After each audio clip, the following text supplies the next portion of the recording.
Guys, nahulog ang Hinebra sa patibong ng Meralco, kaya nakuha ng Bolts ang panalo sa Game 2. Nagtala si Christian Standhardinger ng bagong career high na 41 points, ngunit kinapos ang Jinkings at naitabla ng Meralco sa 1-1 ang kanilang best of 7 semifinal series.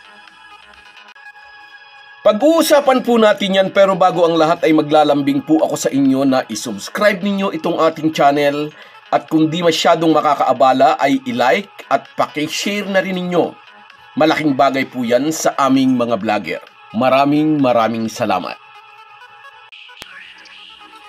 Mga ka-Republic, huli na nang ma-realize ng Hinebra coaching staff na nahulog sila sa patibong na ipinain sa kanila ng Meralco.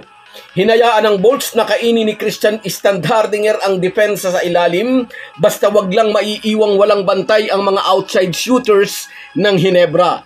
Kailangang piliin nila ang kanilang lason sa salita nga ng kunwaring coach ng Meralco na si Luigi Trillo.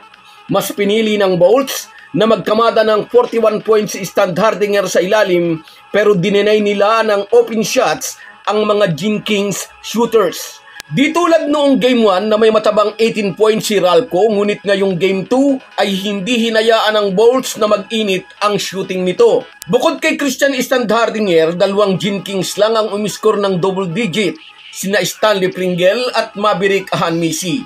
Malamig pa rin ang opensa ni Scottie Thompson na nag-contribute lang ng 6 na puntos. Ganon din si Ralco na matapos umiscore ng 6 3-point shots sa Game 1 ay lagi nang may nakahandang bantay ngayon sa Game 2. Nagkaroon na ng respeto sa kanya ang Meralco Bolts. Anyway, sa halip na i-double team si Christian Standhardinger, madalas ay single coverage lang ang bantay nito upang walang malibring Hinebra players. Career high 41 points nga naging puntos ng Pearl German, may kasama pa yan na 11 rebounds, ngunit hindi sapat ang tulong mula sa ibang Hinebra players. Especially dito kay Scottie Thompson. Hindi talaga big scorer ang former MVP, 6 points lang ulit siya dito sa Game 2, pero kung di tayo nagkakamali, 2 rebounds at 1 assist lang ang nagawa niya dito sa Game 2. Compared sa mga nakaraang conference na laging mas mataas ang kanyang rebounds at assist kaysa puntos. Obvious na hindi nasiyahan si Hinebra coach Tim Cone sa performance ng kanyang team.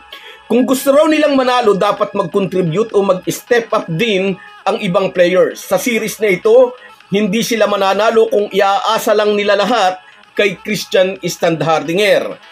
Sa Game 1, pinahirapan ng Bolts sa ilalim si Stan. Lagi nilang dinodouble, triple pa nga kung minsan, pero nakalibre naman ang mga outside shooters ng Hinebra. Talo ang Meralco sa Game 1. Dito sa Game 2, enough resistance lang ang ibigay nila sa Pearl German Banger, walang double, walang triple team, pero bantay sarado ang mga outside shooters ng Jinkings at nakuha ng Bolts ang panalo sa Game 2. Tabla na sila ngayon sa 1-1. Patuloy na hinahanap ng mga Hinebra fans ang laro ni Scottie Thompson. Matagal na naging barometro ng Jinkings ang performance ng former MVP. Pag maganda ang laro ni Scottie, nananalo ang Hinebra. Sa out-of-town Game 3 na gaganapin sa Cavite, aabangan ng marami kung anong adjustment ang gagawin ni Coach Tim Cone. Inaasahan ito ng coaching staff ng Meralco, sabi nga ng kunwaring coach ng Bolts na si Luigi Trillo. Kung anumang pagbabagong gagawin ng Hinebra mentor, tiyak may sagot ang Meralco team consultant at tunay na coach na si Mang Nenad. Crucial ang Game 3 kapag ganitong 1-1 ang series. Ang mananalo sa Game 3 ay magkakaroon ng momentum upang mailagay ang kalaban sa reactive position. Dahil sa dalawang magkasunod na larong halos hindi nararamdaman si Scottie Thompson, ay marami tuloy ang nagtatanong. Hindi kaya raw bumalik na naman ang back injury ni Thompson? Ang former MVP na rin ang umamin minsan noong nasa Perpetual University Altas pa siya, ay nagkaroon na rin siya ng ganitong injury. Walang nagsasabi na may back injury na naman si Scottie Thompson, ngunit maraming ang nagtataka. Bakit di na nila makita ang dating laruan ng former MVP? So guys, yan lang muna. Hanggang sa muli.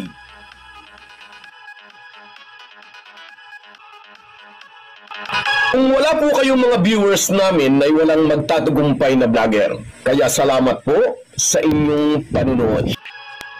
Shoutout sa iyo, Efren Magbuo. Tagarian ka lang pala sa Mabini.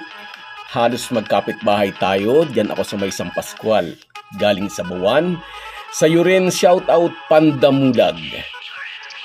Shoutout din Cecilia Gibara. Salamat dyan sa Israel. Erwin Santiago. Shoutout sa iyo, idol. Sa iyo rin, Kats Aquino Dukusin, pasensya na, ang dami nagpapa-shoutout, hindi ko na siya shoutout lahat. Sa iyo rin, Arnel Cayubit, galing dyan sa Mambog, Binangonan. Ray de la Cruz at Emily Austria, shoutout po sa inyo, salamat sa panonood. Rosemary Juan at sa iyo, Bia, pare-pareho tayong nalungkot, natalo kagabi.